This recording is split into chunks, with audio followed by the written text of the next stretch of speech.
Hello world. The Indian woman has always been referred to as the embodiment of balance throughout our ancient historical heritage and still remains to be so. But if one had to touch the very heart of the Indian woman and hear exclusively with a sense of feeling, one would realize that our Indian women become embodiments of balance only after being exposed to enormously adverse situations, and some of them could be inhumanly tragic. People, today I would like to talk about my friend Sneha, whose life's experiences fits the understanding of what I just expressed.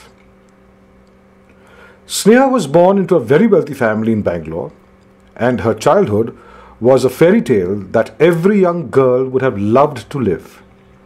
However, at a very tender age of 18, Sneha was married off to a Mumbai-based businessman where she settled down to begin a life of a married woman and later a mother of 2 boys. Things were not exactly how she imagined life would be after marriage because the luxury she had grown up in didn't exist now, since her husband's business still had to mature and become profitable. However, she took this as a present reality and faced up to the challenge of supporting her husband as much as she could while spending much time bringing up 2 sons. But soon, her life started to change for the worst.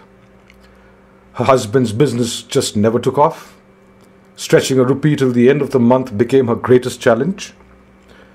But she still managed somehow till her life started to become a nightmare at the hands of a now alcoholic husband. The violence grew day by day. Every morning, when the world woke up to a glorious sunrise, Sneha would wake up to a host of bruises and pains. And then something inside her just broke down, ebbed away, and could never be revived by anyone. It was only after her 3rd failed attempt at suicide did Sneha faintly hear a voice calling from within. A voice so calm and progressively powerful that every time that voice spoke to her, she felt warm and secure. She knew that it could be no one else but the Lord Himself. And then one evening she realized that she was not only a woman and a battered wife, but a mother of 2 wonderful children. And that is when Sneha decided to change the world around her. She boldly walked out of her home with her 2 sons, came back to Bangalore, and with the help of her sister got herself a job in HR for the first time in her life.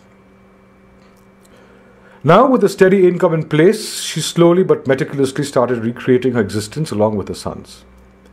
But as time flew, Sneha felt that she must do more than just securing her small family's existence.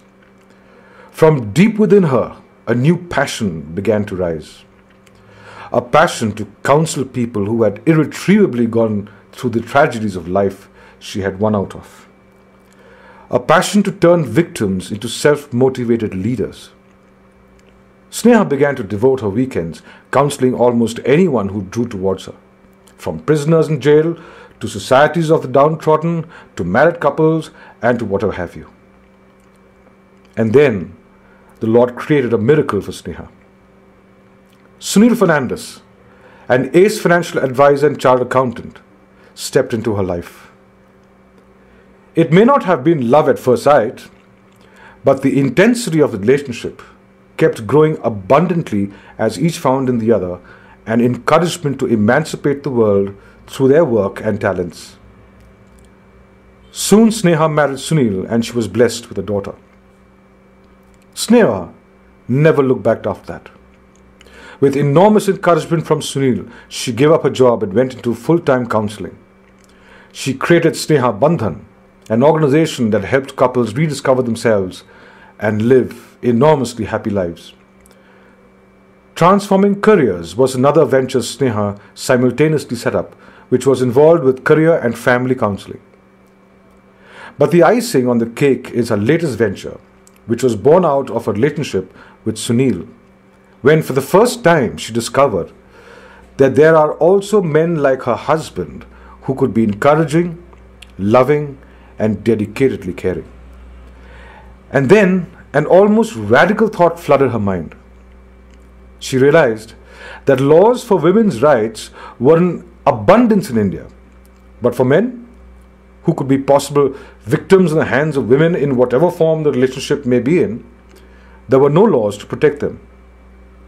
Thus was born Men's Rights, an organization personally steered by her, which helps victimized men to become free and independent. And that is Sneha Fernandes for you. From near ashes of death to an amazing metamorphosis of an embodiment of balance and love. A true Indian woman steeped with self-leadership. Well then, world, this is Anand Nair signing off for the time being.